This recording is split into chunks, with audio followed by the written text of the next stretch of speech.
point. Et pourtant, écrit le quotidien d'Oran, on ne naît pas indifférent, on le devient par la force des choses et pour le dire rapidement, se construit peu à peu une forme d'usure à la fois psychique et sociale qui, avec le temps, produit un profond scepticisme à l'égard du mode d'administration des pouvoirs. Pour autant, il serait réducteur de classer, d'étiqueter ou même de stigmatiser les personnes indifférentes qui en réalité n'en pensent pas moins sur les enjeux produits par une élection. Seulement voilà, à force d'exhiber des cahiers de doléances dont les feuilles jaunies ont bien vieilli avec le temps, l'indifférence, profondément nichée dans la mémoire des gens, ressurgit aujourd'hui violemment pour justifier leur non-implication face à un scrutin vécu comme une simple répétition mécanique et qui ne répondra en rien à leurs préoccupations. Alors, illustration encore de ce phénomène en Algérie où la campagne pour les élections législatives qui se tiendront jeudi prochain a pris fin comme elle avait commencé, Thomas. Oui, c'est-à-dire dans l'indifférence quasi générale. Et pour cause, écrit l'éditorialiste du quotidien Liberté, l'indigence de cette campagne suffit à elle seule à mettre en évidence à la fois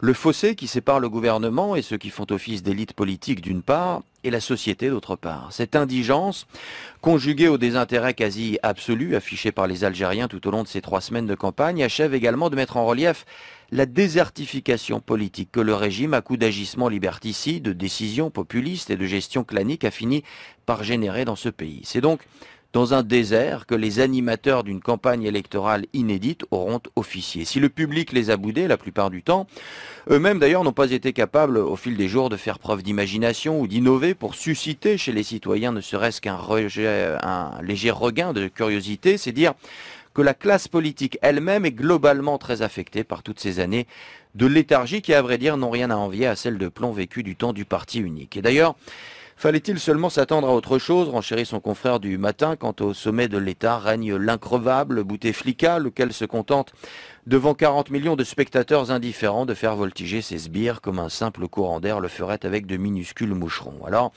c'est vrai, le week-end dernier, le président a bien tenté de s'impliquer dans le débat, précise le Temps d'Alger. Dans un message lu en son nom, Abdelaziz Bouteflika n'a pas manqué d'appeler les Algériens à se rendre massivement aux urnes. Votre participation à ce scrutin sera votre contribution personnelle à la stabilité du pays, à la progression de la démocratie dont vous êtes la source et au développement de notre patrie, a-t-il lancé, avant de s'engager à ce que le choix des électeurs soit respecté. Sera-t-il entendu ?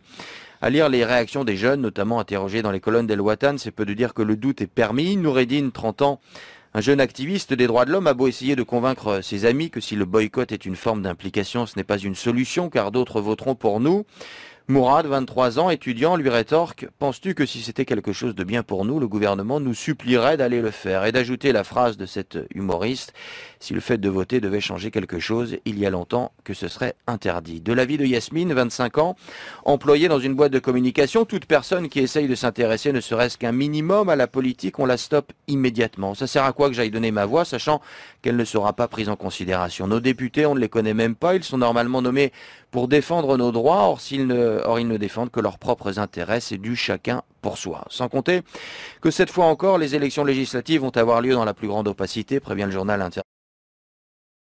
Les médias bruissent déjà de tractations, d'habillage, de combines, bref, de tout ce dont le peuple en général et les électeurs en particulier ne supportent plus l'odeur fétide. Quand les partants s'accrochent, les prétendants se bousculent et personne au final ne veut céder sur ses ambitions. Mais le peuple, dans tout cela, toute cette dramaturgie dans quel but? Et lire les représentants du peuple, la belle affaire. À lire ce matin dans la presse les témoignages de toutes les personnes qui se détachent donc à présent du politique. Leurs critiques radicales font toute référence à l'absence d'exemplarité des acteurs politiques, d'où cette tribune en guise de conclusion intitulée « Monsieur le futur député, soyez sincère et j'irai voter » où le journaliste du quotidien Le Matin pousse le souci de la réalité jusqu'à l'absurde.